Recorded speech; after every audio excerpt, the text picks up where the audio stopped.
Every form has a hidden sound within itself. In this culture, we name children like this. In the vastness of this cosmic space, this little body is nothing. If this reverberates right, if this hidden sound finds expression, this is like a key to everything.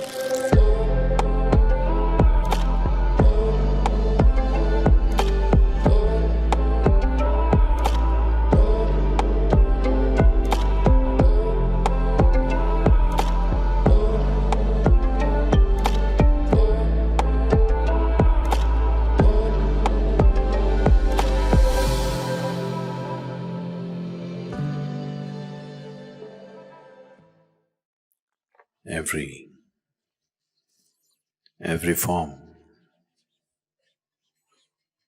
has a hidden sound within itself. When I say a hidden sound, the surface sound of an object will come out when you strike it.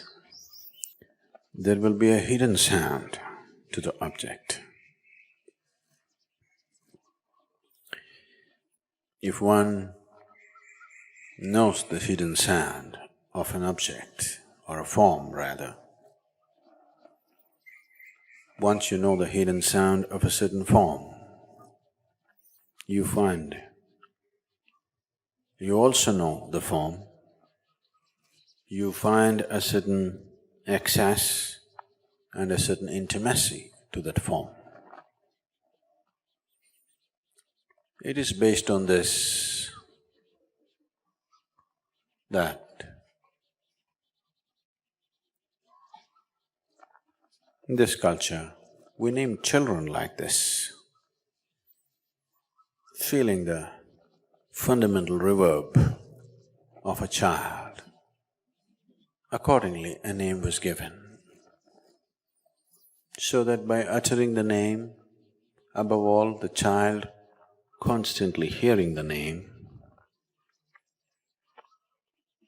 will not become a closed life, will become an open possibility, because constantly, every time his name is uttered, something touches him very deep down inside.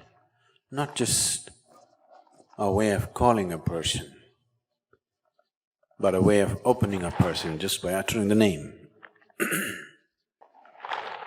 In the vastness of this cosmic space, this little body is nothing. But if this hidden sound finds expression, then this is like a key to everything. This not only opens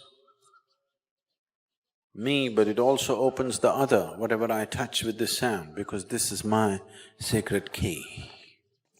Sounds are not just nonsensical garbage. Sound is reverberation. If the reverberation is right, it gives you the needed access. The reverberations are the very making of life. How this one reverberates right now, it'll determine everything about this one. If this reverberates right, it will not only determine the nature of this one's life, it will determine the nature of everything's life.